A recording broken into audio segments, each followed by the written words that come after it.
भाई एक मुल्क है ग़ुलामों का, वहाँ पर हर शख्स ग़ुलाम है और उसकी दर्जाबंदी जो होती है ना कि बड़ा ग़ुलाम कौन सा है, छोटा ग़ुलाम कौन सा है, कि वो असल में उस ग़ुलाम का मालिक कौन है।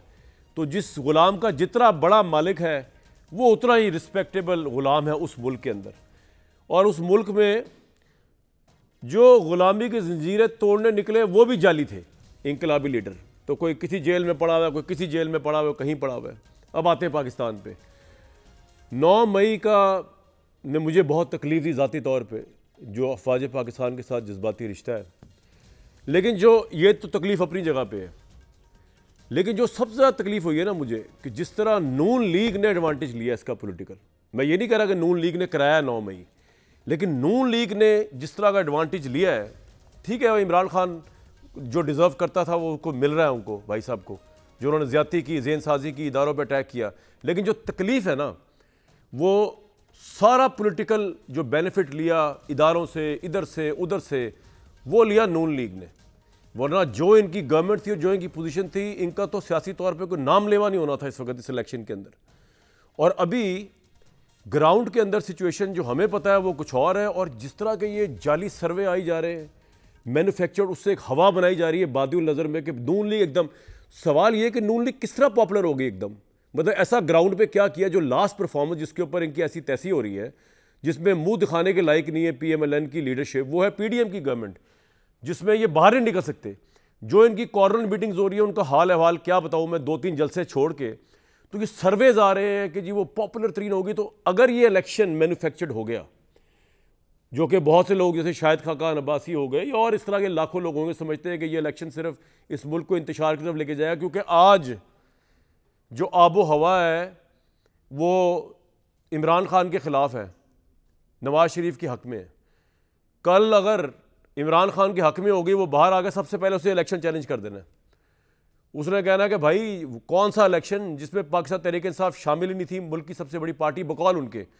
तो ये इलेक्शन जो होने जा रहा है और जिस तरह नून लीग इसकी कंपेयरिंग कर रही है, समझ से बाहर है कि ये किस तरह इस मुल्क को स्टेबिलिटी देगा, ये किस तरह इस मुल्क को पॉलिसी देगा, लोगों को रिलीफ देगा। फैसल वाउडा साहब, मज़हर अब्बास साहब, इरशाद भट्टी साहब मेरे साथ है। अभी थोड़ी देर में डॉक्टर खुर्रम अब्बास थोड़ी देर के लिए ज्वाइन करेंगे। पाकिस्तान ने आज बहुत बड़ी मंसूबा हिंदुस्तान का बेनकाब किया, टारगेट किलर्स का हिंदुस्तान के, वो मैं भी आता हूँ उसके ऊपर। वाडा भाई मुझे बताएं, मैंने जो कहा गलत कहा, सही कहा, गलत कहा तो क्यों गलत कहा, सही कहा तो किस तरह सही कहा? बहुत शुक्रिया कामरान साहब। देखिए, आपने जो कहा वो 100% नहीं, 500% बिल्कुल ठीक बात की है। और उसकी वजूहात हैं, उसके रीज़न है। जो पीटीआई के साथ हो रहा है वो तो बहुत शिद्दत से चाह रहे थे, उस शिद्दत से उनको मिल रहा है। जो उन्होंने किया है वो दुश्मन भी नहीं कर सकता था। और मेरे ख्याल से जो हो रहा है वो भी उस शिद्दत से नहीं हो रहा जिस शिद्दत से वो आगे आए थे। और अगर पॉपुलैरिटी वेव के ऊपर आप अपने मुल्क को तोड़ने की तरफ ले चलें और इंतशार की तरफ ले चलें और उसके इदारों को नीस्त नाबूद करने की नीयत कर लें, तो फिर you are asking too much. और उस आस्किंग के हिसाब से टू मच तो नहीं हुआ, लेकिन मच ज़रूर हो गया। तो वो तो जो उन्होंने बोया था वो काट रहे हैं, नंबर 1। नंबर 2 ये कि नून लीग की जहाँ तक आपने बात की, तो नून लीग का 36% पॉपुलैरिटी वेव है। मुझे नहीं पता वो किस बेस के ऊपर आई है, मुझे नहीं पता, ना मेरी समझ उसको मान सकती है। और जो 16 महीने की इक़दामात हैं, उसके बाद वो क्या ऐसा तीर लेके आ रही है, ऐसा क्या मंशूर है, ऐसी क्या चीज़ है जो उसका थोड़ा सा हिस्सा अगर 16 महीने में डाल देते तो शायद हमें कुछ नज़र आती, कोई चीज़ इशारतन नज़र आती, और वो शायद उस वजह से नहीं कर सके होते, लेकिन हमें कुछ अच्छा तो नज़र आता। और उससे मज़ाक़ खेज़ बात यह है कि जो 27 को मंशूर आ रहा है, उसके जो ऑथर हैं, उसके जो राइटर हैं, उनकी माशाल्लाह इरफान सिद्दीकी साहब हैं, उनकी उम्र 82 साल है और वो किस्मत का फैसला लिख रहे हैं 6.25 करोड़ यंगस्टर्स का, जिनकी उम्र है 18 से 30 साल। तो ये नहीं कि मेरा वालिद मेरा मंशूर नहीं लिख सकता, वो मेरी औलाद का मंशूर लिखते चला गया है। मेरे वालिद अगर 55 साल से गाड़ी चला रहे तो आज फरारी स्टार्ट नहीं कर सकते, ठीक है। तो अगर मंशूर बनाने वाला 82 साल का है और किस्मत का फैसला उसने लिखना है 18 साल से 30 साल के बच्चों का, तो ये तो आपके सामने है। नवाज शरीफ साहब की मैंने कोई स्टेटमेंट नहीं सुनी कि वो बहुत परेशान है। उन्होंने कहा, आज मैंने ज़रूर एक अखबार की लीड स्टोरी पढ़ी कि वो कहते हैं कि मैं इसका हल निकालूंगा कि मुझे या प्राइम मिनिस्टर को निकाला ना जा सके। भाई आप आसमान से उतरे हुए हैं कि आपकी नालायकी, निकम्मापन, आपकी नाअहली, पाकिस्तान को नुकसान, गुर्बत का इजाफा, स्कूल कॉलेज का फुकदान, हस्पताल ना होना, नौकरियां ना होना। लेकिन फैसल भाई, इस कंट्रोवर्शियल माहौल में अगर नून लीग जीत के प्राइम मिनिस्टरशिप ले भी लेती है तो ये क्या इलेक्शन होगा? सवाल तो ये है सर। देखिए कामरान शाह साहब, यहाँ तो कभी भी कोई इलेक्शन नहीं था ना। पाकिस्तान की 75 साल की हिस्ट्री में आपने बड़े इलेक्शन देखे हैं। ये तो जो अदालती निज़ाम जिस तरफ इशारा कर दे, जिस तरह हवा का रुख कर दे, उस तरफ चलना शुरू हो जाते हैं। आपने तो देखा है, और ब्यूरोक्रेसी उस तरफ मुँह कर ले। हमारे पास बहुत आसान होता है कि हम इस्टेब्लिशमेंट को घसीट लेते हैं, ये कह के कि जी ये ताकतवर हैं, तो भाई आप बेल ना देते। अगर आप बेल ना दें और कोई जीप में बिठा के ले जाए तो हम उनको पकड़ लेंगे। सही बात। मसला ये है कि आप जब चाहे, आपका निज़ाम जो है वो भुट्टो को मार देता है, जब चाहे आप बीबी के कातलों को छोड़ देते हैं, जब चाहे आप 14 साल की कैद सुना देते हैं जरदारी साहब को, जब चाहे आप इमरान खान की मुंतज़िर हुकूमत को पाबंद करके, और जब चाहे इमरान खान को रिहा कर देंगे 12 बजे के कनपट्टी में दे, और जब चाहे आप इमरान खान की गलत कामों के ऊपर उसको ठीक फैसले देना, अच्छे फैसला देने चाहिए। क्योंकि पॉपुलैरिटी वेव है, नवाज शरीफ को ना पैसे लेने पर ब्लैक डिक्शनरी ईजाद कर देते हैं और फिर आप उसको जाने के लिए बॉन्ड पेपर साइन कराते हैं 50 रुपए का, कि आप बताएं कि जिंदा रहेगा नहीं रहेगा। ये तो अल्लाह मियां के काम तमाशा जी, तमाशा है। फिर उसी तरीके से आप उनको वापस लाने के लिए करते हैं और नस्ला टावर गिरा देते हैं, गरीब बच्चों को सड़कों पे ले आते हैं, लेकिन कॉन्स्टिट्यूशन टावर गिराने की आपकी जरूरत नहीं है। रिकॉर्ड एक कहता अरबों डॉलर का नुकसान पहुंचा देते हैं, लेकिन आपसे कोई पूछने वाला नहीं है। आपके जो 2 फरिश्ते अभी जो जजों ने रिजाइन किया है, उनके करप्शन के कैसे सामने आने वाले थे, तो उन्होंने पेंशनें बचाने के लिए रिजाइन कर दिया, लेकिन उसका कोई एहतसाब नहीं है। आपकी विली नीली का कोई एहतसाब नहीं है। आप किसी की कलम से जो करना है आप कर लें, आपकी जबान से जो तजलील और पगड़ी उछालते हैं आप, किसी की माँ बहन बेटी आने वाला रिश्ता जाने वाले रिश्ते का कोई एहतराम नहीं रखते, और उसका फिर उसी आदमी को फिर आप 5 साल बाद रीइंस्टेट करके कहते हैं बाइज्जत हो गया, तो ये कब तक टोपी ड्रामा और तमाशा चलता रहेगा? फैसल भाई आपका पॉइंट आ गया। जो 141 नंबर पे हम हैं, 200-250 पे चले जाएंगे जिस स्पीड से हम छक्के चौके मार रहे हैं। ठीक, बिल्कुल ठीक। लेकिन अगर आपने इसको रिवर्स गियर नहीं लगाया तो मुल्क जिधर इंतशार में उससे ज्यादा है, और जिस तरह हम जा रहे हैं वो तो वैसी रेसिपी ऑफ डिजास्टर है। ये डेमोक्रेटिक सिस्टम के ठेकेदार हैं, वो एक तबाही की तरफ मुल्क को ले जा रहे हैं। तो अगर डेमोक्रेसी और आइन और कानून की बात करने वाले लोग इतने जबरदस्त बैठे दबंग, तो फिर जो पंजाब में और केपी के में इलेक्शंस नहीं कराए इतने टाइम और आइन और कानून का कत्ल हुआ, उनको अगर आप सजाएं दे तो आधी पीडीएम फारिग हो जाएगी नून लीग की। बिल्कुल ठीक सर, वो नहीं हो रहा। बिल्कुल ठीक। तो हम सिलेक्टेड क्यों चलें? बिल्कुल ठीक। मदर साहब, ये जो सारी गुफ्तगू हो रही है, आप एग्री कर रहे हैं कि इस जिस तरह का ये इलेक्शन होने जा रहा है वो क्या इलेक्शन है, और आप ग्राउंड पे समझते हैं कि नून लीग की पॉपुलैरिटी बनाई जा रही है या वाकई है इतनी, या वो परसेप्शन बना रही है नून लीग? अच्छा कामरान, जब भी कोई लोग ऐसा आर्गूमेंट करते हैं ना कि सिस्टम फेल हो गया है, शाहिद खाकान भी बात कर रहे थे, फैसल भी ये बात कह रहे हैं, और भी बहुत से लोग हैं, हमारे खुद बहुत से जर्नलिस्ट ये बात करते हैं, लेकिन इसके बाद की कोई बात नहीं करते कि अगर ये सिस्टम फेल हो गया, चले मैं एग्री कर लेता हूँ, सिस्टम फेल हो गया, फिर क्या करें? मतलब सोल्यूशन क्या है, क्या चीज़ की जाए? इसी सिस्टम को चलने दिया जाए, इसी पार्लियामेंट्री सिस्टम को चलने दिया जाए, कोई प्रेसिडेंशियल फॉर्म ऑफ गवर्नमेंट लाई जाए, कोई और सिस्टम लाया जाए? तो आगे की भी तो बात करें कि ये सिस्टम फेल हो गया, चले एग्री हो गए, अब क्या करें? मसला ये है कि ये लाने वाले जिनकी जिक्र होता है कि इनको क्लीन करके ले आया जाता है, उनको डर्टी करके निकाल दिया जाता है, ये क्लीन और डर्टी का खेल खेलता कौन है? ये कौन लोग हैं जो मैन्युफैक्चर्ड करके लाते हैं और सिस्टम को फ्रैक्चर्ड कर देते हैं जी? ये कौन लोग हैं कि जिनकी नज़र में कल नवाज शरीफ जो है वो ट्रेटर था, आज नवाज शरीफ पैट्रियट हो गया। बिल्कुल। कल इमरान पैट्रियट था, आज इमरान खान ट्रेटर हो गया। ये कौन लोग हैं?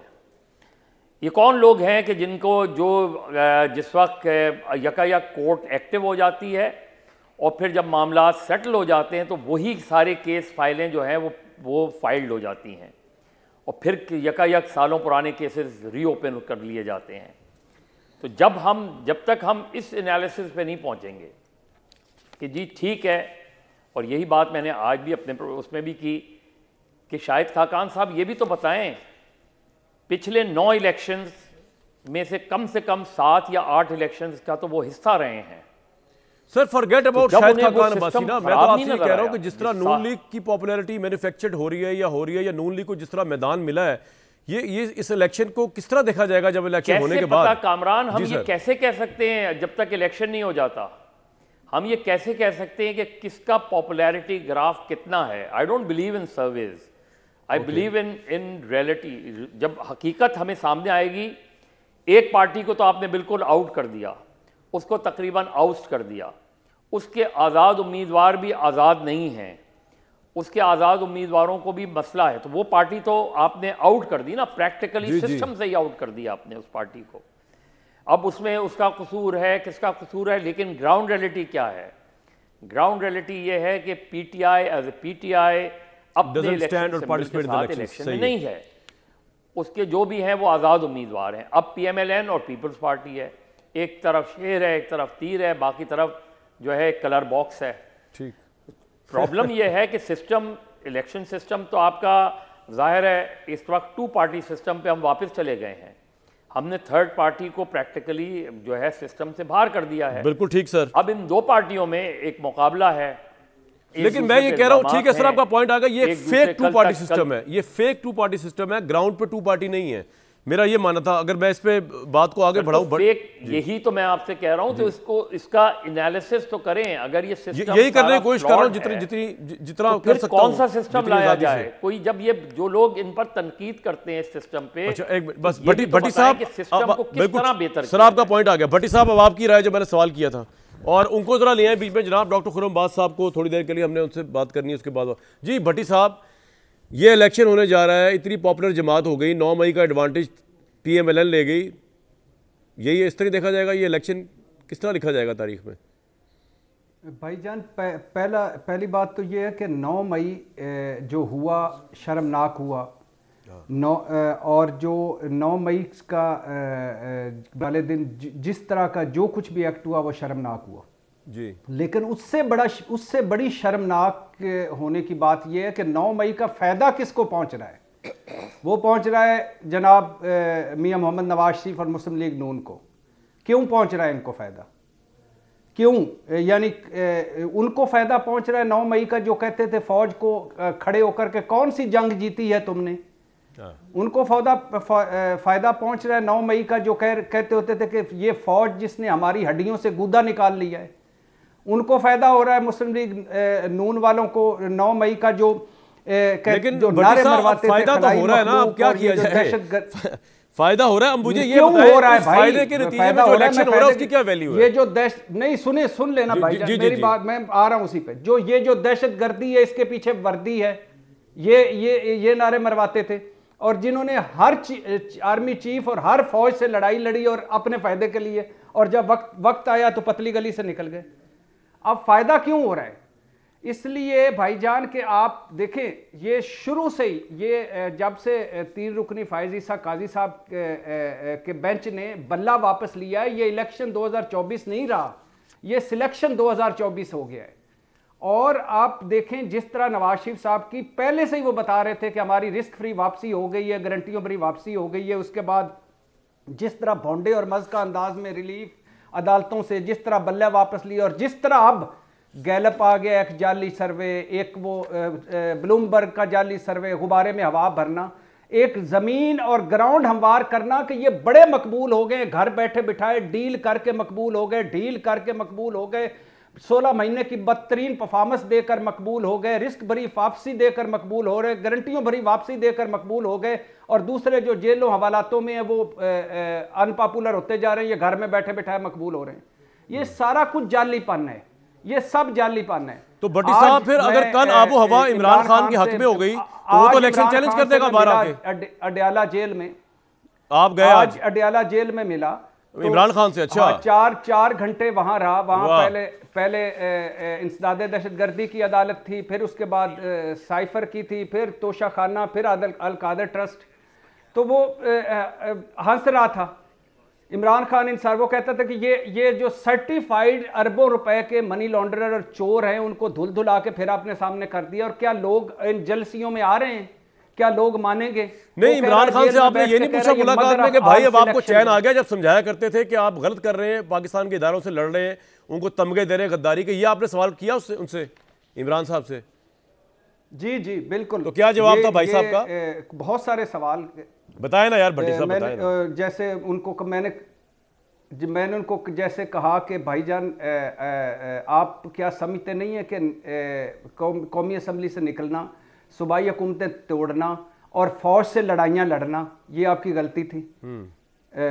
उनका वो कहते हैं बिल्कुल भी नहीं, मैं कौमी असम्बली से ना निकलता तो क्या मैंडेट मेरा था और ये गए इसलिए निकला। सूबाई हुकूमतें इसलिए मैंने तोड़ी कि मैं ना तोड़ता तो मेरी रियलाइजेशन नहीं है, वो कह रहे सब मैंने ठीक किया। बिल्कुल सही है जी, वो कॉन्फिडेंस का लेवल पे है। अच्छा 9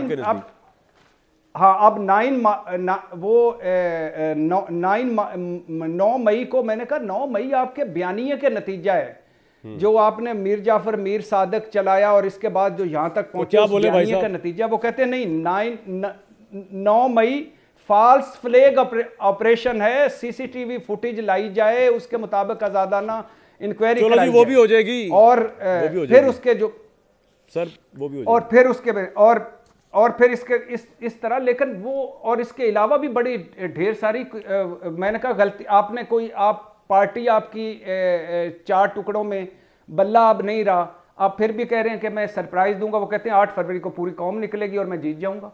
अच्छा ये उनकी अंडरस्टैंडिंग। उसके बाद वो कह रहे हैं कि ये एक मेरे पास भी रिपोर्ट है उनकी जेल की, वो मैं शेयर करता हूं। मैं क्विकली मैंने जाना वाडा साहब के पास है, लेकिन उससे पहले एक बड़ा अहम मसला है जो डिस्कस कर लें कि भारत की जो है ना वो पाकिस्तान के खिलाफ जो टारगेट किलिंग पाकिस्तान में जिस तरह की जा रही है और भारत के जो लोग मुलविस हैं उसका फौज ने पता चलाया है और हमारे सामने उसकी डिटेल मौजूद है कि पाकिस्तानी सिक्योरिटी इदारों ने भारत के दहशतगर्द नेटवर्क, भारतीय हैंडलर्स जो दहशतगराना कार्रवाई में मुलविस थे टारगेट किलिंग में, जिस तरह कनाडा में भी हुई हैं, उसको बेनकाब किया, लोगों को पकड़ा गया है। और इसके अंदर जो है भारत ने पाकिस्तान समेत दीगर ममालिक में मुख्तलिफ मासूम अफराद को दहशतगर्दाना कार्रवाई में कत्ल किया, मगर उन सरगर्मियों के बारे में कोई भी ठोस शवाहिद फराम नहीं किए। भारत ने पाकिस्तान में जिन टारगेट किलर को इस्तेमाल करके मासूम शहरों को कत्ल किया उनके नाम और उनकी शक्लें दी गई हैं। कत्ल किए जाने वाले मासूम शहरों का कसूर सिर्फ यह था कि उन्होंने कश्मीर में जारी जुल्म और बर्बरियत और भारत के घरों चेहरे को बेनकाब किया। मेरे साथ मौजूद हैं डॉक्टर खुर्रम अब्बास साहब। डॉक्टर साहब, ये भारत कनाडा में भी ये कर रहा है, पाकिस्तान में भी कर रहा है, कोई इंटरनेशनल लॉज पे इम्पोज नहीं होता, कोई इंटरनेशनल लॉज के ऊपर नाफिजुल अमल नहीं होता। देखिए, सबसे इम्पॉर्टेंट बात तो ये कि इस वक्त ये भारत की जनीवा कन्वेंशन के आर्टिकल 4.2 की खिलाफ वर्जी है जो कि भारत इस वक्त कर रहा है। लेकिन अगर मैं आपको बताऊं कि आपने यूएस और कनाडा की बात की तो ऐसा लग रहा है जैसे दुनिया जो है एक फ्रैंकेनस्टाइन मॉन्स्टर क्रिएट कर रही है जो बाद में खुद इस पूरी दुनिया के लिए, स्पेशली वेस्टर्न वर्ल्ड के लिए एक ख़तरा साबित होगा। आपने पिछले 1 साल की अगर कार्रवाइयाँ देखें तो उसमें आपको एक जो चीज़ इंपॉर्टेंट मिलेगी वो ये कि जो मॉडस ऑपरेंडाई है, जो कि टारगेट किलिंग्स है, वो मोर और लेस सेम है।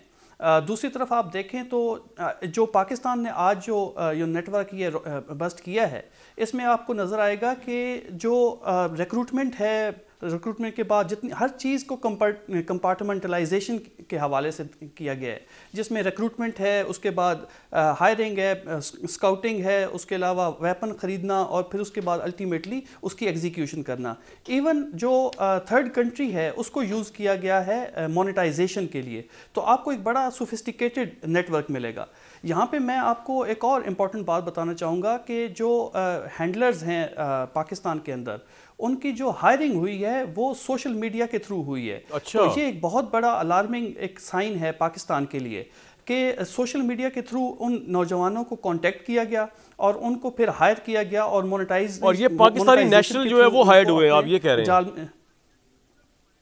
डेफिनेटली। और इसमें मैं बताऊं, जो सबसे इंपॉर्टेंट बात है, जो डोमेस्टिक पॉलिटिक्स है हमारी, उसने जो हमारे नौजवानों को एक उनकी जहन साजी कर दी गई है पाकिस्तान आर्मी और पाकिस्तान इंटेलिजेंस एजेंसीज के खिलाफ, उसमें भी बहुत बड़ा रोल प्ले होता है। दूसरी तरफ आप देखें तो अब हॉस्टाइल इंटेलिजेंस एजेंसीज अब इस नेटवर्क को, सोशल मीडिया को डिफरेंट तरीके से यूज़ कर रही हैं पाकिस्तान के इदारों के खिलाफ। तो ओवरऑल आपको एक बड़ा ही सोफिस्टिकेटेड कैंपेन नजर आएगी पाकिस्तान में रॉ की स्पेशली। और नहीं जी, बहुत वेल डन है। पाकिस्तान की सिक्योरिटी एजेंसी जो है हर वक्त इस तरह लोगों को एक्सपोज भी कर लेती है, पकड़ भी लेती है मौके पे, और ये बड़ा अप्रिशिएबल है। लेकिन ऑब्वियसली इंटरनेशनल लॉ तो कनाडा में कुछ नहीं कर सका, इंडिया और रॉ के खिलाफ तो पता नहीं यहाँ पे क्या होगा।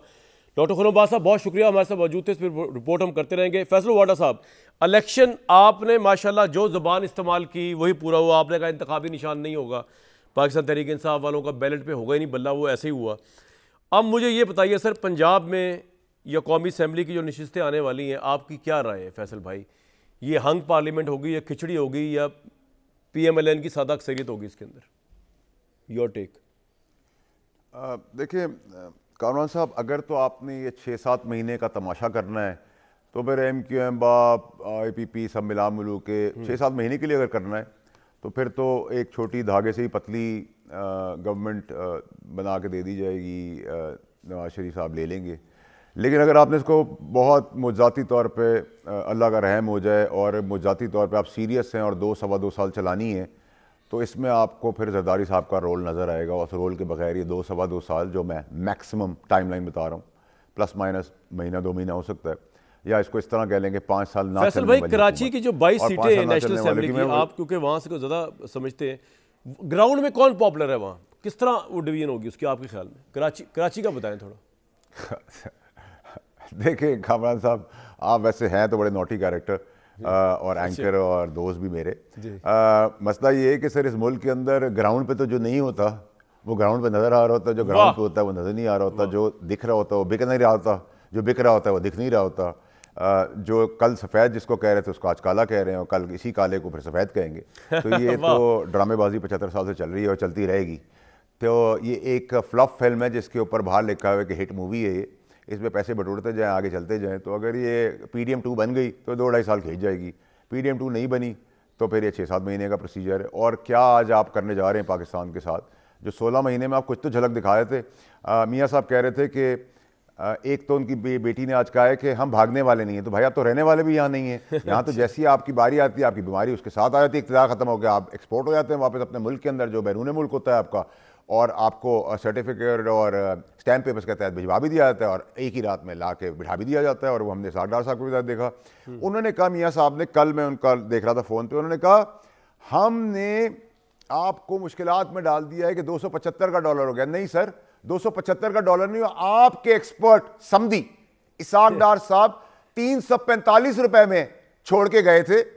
चीफ ऑफ आर्मी स्टाफ की गवर्नेंस की वजह से ये 265 तक आया और अब 275 या 70 के ऊपर चल रहा है। को यूज किया गया, फिगर्स को राइटली कोट करें जी, ठीक है, बिल्कुल ठीक है जी। अच्छा, दूसरी चीज ये कि अब के खुर्रम हारिस साहब ने अभी कहा कि एक पार्टी ने जहन साजी की, मेरे ख्याल से ब्यूरोक्रेट लग रहे थे इनकी बातों से, मुझे ये लगा या सिक्योरिटी के दिफाई तज्जिया का नजर आते। हाँ जी, अच्छा तो क्या कहते हैं, उस एक पार्टी ने नहीं, ये जहन साजी जो है ये शेवा शुरू हुआ है नवाज शरीफ साहब की पार्टी का, जब उन्होंने फौज की जहाज किडनैप कर लिए, आर्मी चीफ को अगवा किया, नीचे फैसल भाई आपको लगता है दोबारा प्राइम मिनिस्टर बन के ये हरकत नहीं करेंगे ना, अभी वाली हरकतें? पाकिस्तानियों की सोच जो है ना वो पाकिस्तानी भूल जाते हैं यार, और हमारे तज्जियाकार भी भुला देते हैं। मेरे भाई मुझे ये बताएं, सुने तो अच्छा उसके बाद सुने ना सर, फिर जनरलों के नाम लिए, वो भी नवाज शरीफ ने कहा, बीबी को जिस गलाजत के नामों से उनकी माँ को पुकारा गया असेंबलियों के अंदर, वो भी शेवा उनका है। सुप्रीम कोर्ट पे अटैक करना भी उनका शेवा है, जजों की ब्लैकमेलिंग टेप बनाना भी उनका शेवा है, और नैब पे पथराव करके बदमाशी करके हेयरिंग को माइनस करना भी उनका शेवा है। तो जहन साजी तो वहां से शुरू हुई। वो और बात है कि इमरान खान साहब उसके 10 गुना आगे, जो शायद दुश्मन भी ना करता, उसको प्लेट में रख के, ट्रे में रख के चले गए और वो सारी हदें भी पार कर दी जो इनकी सारी ख्वाहिशात थी। ठीक, तो ये कहना तो नामुमकिन होगा कि ये वैनम पाकिस्तान की तमाम पॉलिटिकल पार्टियों में नहीं है, तो वो बिल्कुल है। आज जो हड्डी से गोश्त निकालने की बात कर रहे थे, फौज को इस तरह इस्तेमाल करते थे इन नामों ग्रामों से असेंबलियों के अंदर, और वॉर्स की बातें करते थे, जंगों की जीत और हार बताते थे, वो आज हार पहना रहे हैं और पहन रहे हैं। तो ये तो खुद ही आपके साबका लीडर की आग लगाई हुई है ना, उसने सबकी स्पेस खत्म कर दी, लोगों की चॉइसेस चेंज करवा दी। मेरे भाई ये आपके, मैं भट्टी साहब की इस बात को अग्री करता हूं कि 2 पार्टी सिस्टम को ब्रेक किया था, स्टेटस को ब्रेक किया था हमने, और वापस 2 पार्टी सिस्टम फेंकने वाले PTI वाले हैं, और इमरान खान साहब का उनकी बिल्कुल वापस भी बोले हैं, बिल्कुल। लेकिन ये मुझे लगता है सर ये परमानेंट नहीं है फैसल भाई, ये 2 पार्टी सिस्टम फेक है, ये अभी चलेगा पता, अभी तो ये हालात किसी और तरफ चल रहे हैं ना। नहीं कामरान शाह साहब, आप ना सर देखिए, आप क्योंकि पैदा हुए हैं एक नामी गरामी घर में, आपके पास ट्रेडिशनल जदादे हैं, आप भी थोड़ा सा रियलिटी से दूर हैं। नॉट दैट कि मैं आपकी एजुकेशन को चैलेंज कर रहा हूँ, दो I know your blood line and background also, लेकिन प्रॉब्लम सारी है कि पाकिस्तान में सब कुछ ही फेक है। ओ भाई, ये सिस्टम फेक नहीं चल रहा, फेक है सब कुछ, fake fake fake. I agree with you. इधर कोई चीज ओरिजिनल है। आपको लगता है कि पाकिस्तान में जमहूरियत आवाम के लिए आती है? इस मुल्क के अंदर मुर्दे का वोट डलता है, उसकी गिनती होती है। आपको लगता है कि आवाम की बातें करने सारे निकले? 26 करोड़ 25 करोड़ का मुल्क है, 1 करोड़ सवा करोड़ वोट के ऊपर फैसला हो जाता है, विच इज 5%, नॉट इवन 10%। तो आप क्या बातें करें? कौन सी आवाम, कौन से स्कूल, कौन से बच्चे, नंगे पैर जो बच्चे फिर रहे हैं, जो माएं बहनें दवाइयों के ना होने के मर रही हैं, जो लोग खुदकुशियां कर रहे हैं, फैसल भाई पॉइंट आ गया आपका, जो किराया नहीं भर सकते, जो नौकरियां नहीं दे सकते, उनकी आप फिक्र कर रहे हैं। जमहूरी सिस्टम और जमहूरी लीडर्स ने, प्रॉब्लम ये, हीरो वही हैं, विलन पुराने नए आते रहते हैं। वही हीरो हैं जो आज यंग का भी काम करें, हीरो का भी काम करें, बाप का भी काम करें, और माँ का भी रोल अदा करें, बहन का भी रोल अदा करें, और मातम और पीटने का रोल भी अदा करें। सर पॉइंट आ गया। ऑल इन वन है। ये अपनी उम्रें भी देखते हैं, शर्म नहीं आती, अब क्या कर सकते हैं? बिल्कुल मजहर भाई, आप अपना मुंह नीचे करके, आंखें नीचे करके चल सकते हैं। बिल्कुल पॉइंट आ गया सर आपका। मजहर भाई, 22 सीटें कराची की जो हैं, आपका क्या एनालिसिस है? देखिए कामरान, कराची बहुत इंजर्ड शहर है। यानी इंजर्ड मैं कह रहा हूँ कि कराची साल से बहुत ज़ख्मी है। कराची में मुख्तलिफ़ जमातें आई। कराची ने कभी किसी एक जमात को, एक पीरियड था जिसमें MQM की बड़ी डोमिनेशन थी। इस वक्त जो है कराची बहुत डिवाइडेड है। अच्छा। कराची में पाकिस्तान पीपल्स पार्टी एम कर रही है कि 6 से 7 सीटें, ऑलरेडी उनके पास 5 सीटें हैं, 2 शायद गालिबन उन्होंने बाई इलेक्शन में जीती हैं, 3 उनके पास 2018 के इलेक्शन में थी। ठीक। अब जो सिचुएशन बन रही है इस वक्त, ज़ाहिर एक वैक्यूम है। PTI बैक्ड इंडिपेंडेंट कैंडिडेट्स जो हैं वो ज़ाहिर है उन्हें इस तरीके से जलसे जुलूस, रैलीज़, इस तरह की इजाज़त बज़ाहिर नज़र नहीं आ रही उसमें। तो वो पोलिंग स्टेशंस पे कैसे पहुंचेंगे? असल चीज़ ये है कि अगर PTI का यहाँ शहर में वोटर निकल आता है और जाके वोट दे देता है, तो PTI को उतनी नहीं लेकिन कुछ नशिस्तें ज़रूर मिलेंगी। अच्छा। MQM को कुछ नशिस्तें मिलेंगी, कुछ नशिस्तें पीपल्स पार्टी को मिलेंगी, चंद एक जमात इस्लामी को मिलेंगी। तो it will be a divided mandate.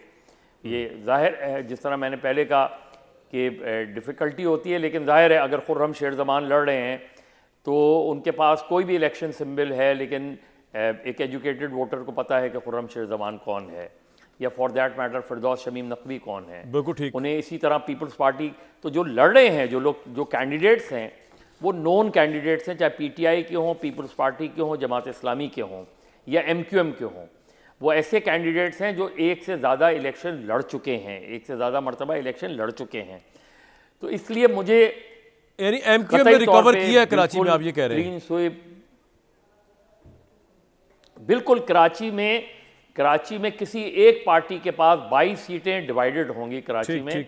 किसी एक पार्टी के पास 8, 10, 12 सीटें इस तरह नहीं जाएंगी डिवाइडेड। सर आपका पॉइंट आ गया। भट्टी साहब, मैं ब्रेक के बाद आपके पास आ रहा हूँ और बड़ा अहम सवाल आपसे बेसिकली जो करना है वो पीपल्स पार्टी की जो स्ट्रेटजी है, तहरीक इंसाफ को जो एड्रेस कर रहे हैं बिलावल भुट्टो जरदारी साहब, और कह रहे हैं कि मुझे आप वोट दें तो हम शेर को भी हराएंगे, मुझे आप वोट दें तो मैं आपको सियासी उससे भी निजात दिलाऊंगा सियासी। उस पर आपकी मैं राय ज़रूर लेना चाहूँगा, लेकिन जाते जाते ब्रेक पे जाते जाते जनाब, जो हमारे सामने अडयाला जेल से इतलात आई हैं ज़राए के मुताबिक, बाखबर ज़राए के मुताबिक, वो भी आपके साथ शेयर कर दें। एक तो भट्टी साहब ने बताई है, एक मैं आपके साथ शेयर कर रहा हूँ कि अदालती कार्रवाइयों के दौरान ये इतलात आई हैं कि बानी PTI जो है उस वक्त शदीद जहनी दबाव और बौखलाहट का शिकार हैं। रोज़मर्रा की अदालती कार्रवाइयों ने उन्हें मज़ीद मुस्तरब कर दिया है। बॉडी लैंग्वेज और रवैये से नाउमीदी, मायूसी झलकती है, ये ज़राए कह रहे हैं। बानी PTI जजेस के सामने अपनी बेचैनी और तशवीश का इजहार करते दिखाई देते हैं। जजेस के सामने शिकायत के अंबार लगा देते हैं। जेल इंतज़ामिया वकला से मुतअद्दिद उलझ चुके हैं और अपनी कानूनी टीम की कारकर्दगी सख्त मायूस है। वैसे उन्होंने चेंज भी किए अपने कई वकील। बानी PTI सिर्फ मखसूस वकला जैसे हामिद खान और उमैर न्याजी से मुलाकातें करते हैं और दीगर वकला से मुलाकातें करने से गुरेज भी कर रहे हैं, क्योंकि PTI का ढांचा गालिबन कमज़ोर पड़ चुका है। तो उनको खदशा है बानी PTI को कि इंतखाबात और टिकटों की तकसीम के मामलात जो हैं वो गलत हुए, और इस बारे में बहुत फ़िक्रमंद नज़र आते हैं। टिकटों की तकसीम के मामले पर हमाद और मोने सलाही ग्रुप के साथ उनकी नाराज़गी वाज़ेह है, और गवाहों के बयान रिकॉर्ड कराने से पहले वो कुरान पाक पर हल्फ उठाने का मुतालबा करते हैं। मैं तो वैसे हैरान रह गया था, इतने पढ़े लिखे आदमी थे वो हमारे अस्सलाम वालेकुम राजा साहब, वो भी कुरान पर हल्फ दे रहे थे कि साथ ही छोड़ेंगे बानी पीटीआई का। तो ये तो ऑब्वियसली अपने बच्चों के हवाले से फिक्रमंद है। ये एक नफसियाती कशमकश की पिक्चर वहाँ से आई है ज़राए के हवाले से। एक ये पिक्चर है, एक भट्टी साहब की मुलाकात की है, वो उन्होंने आपको बता दी, वो अपनी गलती भी मानने को तैयार नज़र नहीं आए इमरान खान साहब। एक ब्रेक के बाद जी आते हैं वापस।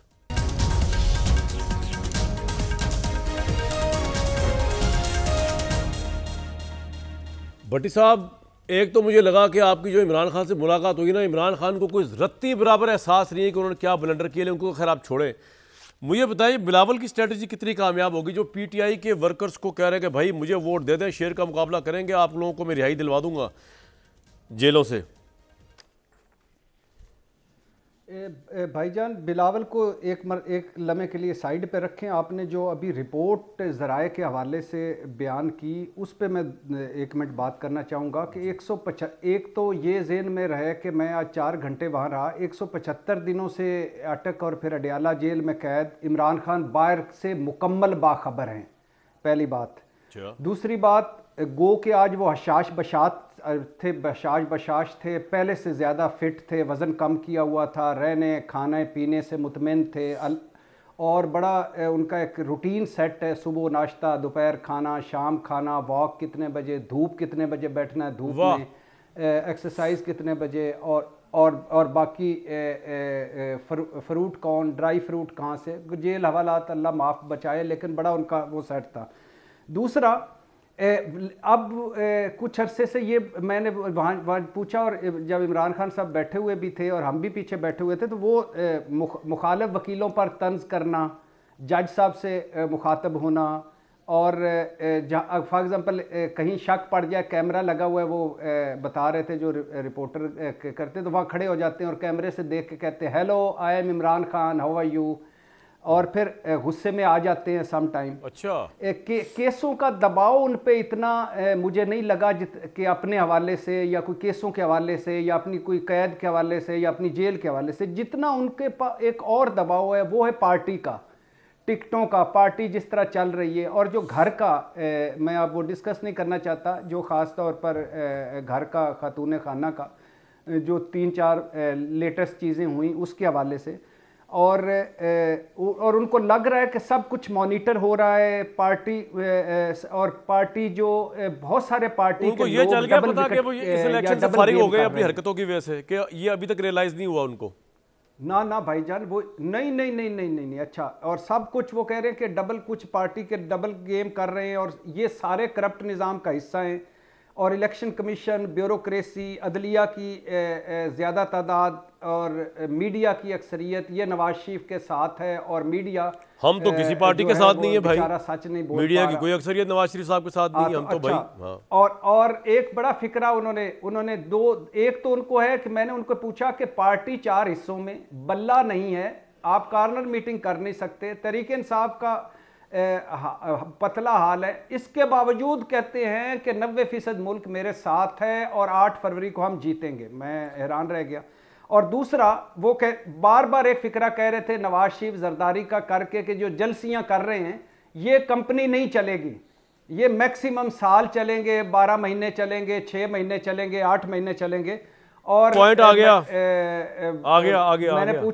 मैंने पूछा कि आपको अब क्या, यानी ये जो इस वक्त शाह महमूद कुरैशी और परवेज इलाही जिनसे तवक्को नहीं थी वो साथ हैं, बाकी छोड़ गए हैं, तो अच्छा आजकल उन्होंने 4थी मरतबा कुरान पढ़ रहे हैं, तो कुरान के हार के अल्लाह सब्र करने वालों का साथ है, अल्लाह असल चेहरे दिखाता है। शाह महमूद ने तो बड़े प्यार से आपको कहा होगा भाई भट्टी क्या हाल है, मुश्किल में साथ देगा। शाह महमूद साहब ने तो बड़े प्यार से आपसे मिले होंगे, लेकिन अली हमें वक्त की किल्लत में आगे चलना है। फैसल, आवाज आ रही है भट्टी साहब? मेरे ख्याल से आवाज़ ठीक करेगी उनकी। फैसल भाई, ये जो इमरान साहब कह रहे हैं भट्टी साहब को कि 1 साल में ये दोबारा सारा कुछ वापस हो जाएगा, आपको लग रहा है ऐसे? क्या वापस हो जाएगा? वो कह रहे हैं ये इलेक्शन जीत भी गए, ये धांधली हो भी गई 8 तारीख को, ये अगर पावर में आ भी गए नवाज शरीफ साहब एंड कंपनी, तो ये कंपनी ज़्यादा देर तक चलेगी नहीं, 1 साल मैक्सिमम 1 साल, उसके बाद सब रिवर्स होगा। देखिए, जिधर तक हम धकेल लाए हैं पाकिस्तान को, और ब्लीड करा दिया है। और जो मदर साहब ने कहा कि कराची ज़ख्मी है, पूरा पाकिस्तान ज़ख्मों की ताब में है। उनको एम्बुलेंस में जितना जल्दी ले जाए और इंशाल्लाह हमारा ये ज़ख्मों की ताब के बाद वो ठीक भी हो जाएगा पाकिस्तान। अगर आप इमरान खान साहब को बिठा लें, नवाज शरीफ साहब को बिठा लें, पीपल्स पार्टी को बिठा लें, मौलाना साहब को बिठा लें, सारी पॉलिटिकल पार्टियाँ छोटी बड़ी को बिठा लें, दोस्त बना दें, सगे भाइयों से बना दें, इस तबाही के जो जिम्मेदार हैं वो इसको कभी ठीक नहीं कर सकते। As simple as that. ये बात सही है। ये एक डिज़ास्टर है, ये रेसिपी ऑफ डिज़ास्टर है जिसकी तरफ हम जा रहे हैं। और जो इसके ठेकेदार हैं वो बॉन्ड पेपर दें कि कोई टेररिज्म नहीं होगा, कोई सियासतदान मारा नहीं जा सकता, खुदा न खास्ता। जो मुल्क के हालात हैं, और दूध की नहरें बहेंगी, इकॉनमी सही चलेगी, डॉलर महंगा नहीं होगा, पेट्रोल महंगा नहीं होगा, गुर्बत नहीं होगी, बिजली के बिल दिए जाएंगे, रेंट्स दिए जाएंगे। वो अब ठेकेदार जो आंख बंद करके बैठे हैं पंजाब में और KPK में आइन और कानून की तबाही होने के बाद, कत्ल होने के बाद, और उन लोगों को सजाएं नहीं दे पा रहे क्योंकि वो नून लीग के आधे ज़्यादा अक्सरियत है, तो फिर बॉन्ड पेपर अब हाफ पाकिस्तानी, अब हम मांगते हैं कि हमें बॉन्ड पेपर ये सब चीज़ें लिख के दें। राइट। आप जामिन बने मुल्क का, और अगर आप उससे भी ज़्यादा आगे जाना चाहते हैं तो बिस्मिल्लाह करें, मुल्क को चलाएं, क्योंकि आपको तो सब आता है, हम तो नालायक निकम्मे लोग हैं। राइट। मज़हर भाई, ये बिलावल साहब की स्ट्रेटजी कामयाब होती नजर आ रही है आपको कि तहरीक इंसाफ के वोटर को जो अपीलें कर रहे हैं कि मुझे हमें वोट दें, आपको पता नहीं क्या कुछ कर देंगे? देखिए कामरान, पहली चीज़ तो ये कि मैं ये ज़रूर चाहूँगा कि फैसल ये ज़रूर बताएं कि अच्छा फिर क्या करें हम, इस सिस्टम के साथ क्या किया जाए। पहली चीज़ तो ये, क्योंकि ज़ाहिर है कोई ना कोई सलूशन तो होगा ना आपकी नज़र में, या जो भी लोग ये बात करते हैं। दूसरे देखें, बिलावल मेरे नुक्ता नज़र से, हो सकता है मैं गलत हूँ, मेरे नुक्ता नज़र से वो PTI के उस वोटर को एड्रेस कर रहे हैं, PTI के जनरल भी कर रहे होंगे। ज़ाहिर है PTI का जो डेडिकेटेड वोटर है वो तो नहीं जाएगा, वो एक आज़ाद उम्मीदवार के मुकाबले में क्यों पीपल्स पार्टी को वोट देगा। वो तो एक रिएक्शन का वोट है, इस वक्त एक रिएक्शन का वोट होगा, वो आज़ाद उम्मीदवार को पड़ेगा। अब वो नवाज़ शरीफ के मुकाबले में डॉक्टर यास्मीन राशिद को पड़ेगा, वो क्यों पड़ेगा पीपल्स पार्टी को? तो मुझे वो स्ट्रैटेजी तो नहीं समझ में आ रही कि वो क्यों आएगा। लेकिन पॉलिटिक्स में होता है, जाहिर है वो एड्रेस करना चाह रहे हैं। वो आप कह रहे हैं कि ये कामयाब नहीं होगी बहुत स्ट्रैटेजी उसकी, बिल्कुल ठीक है जी, आपका ये पॉइंट। अब मुझे एक ब्रेक के लिए कहा जाए, ब्रेक लेते हैं जी।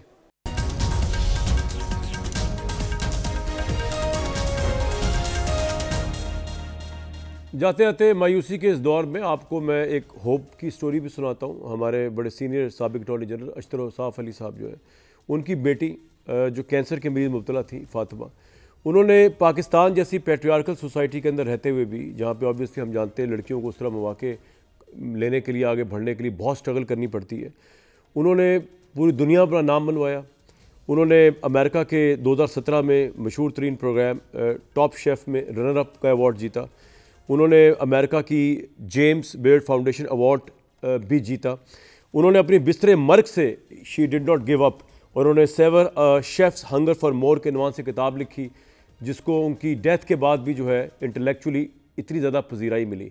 अगर आप गिव अप ना करें और गिव अप ना करें तो पाकिस्तान जैसी सोसाइटी के अंदर रह के भी आप पाकिस्तान का नाम रोशन कर सकते हैं। आज फातिमा अली की 5वीं बरसी थी, तो मैंने उनको ये ट्रिब्यूट पेश किया। मुझे दीजिए नेक्स्ट वीक तक के लिए इजाज़त।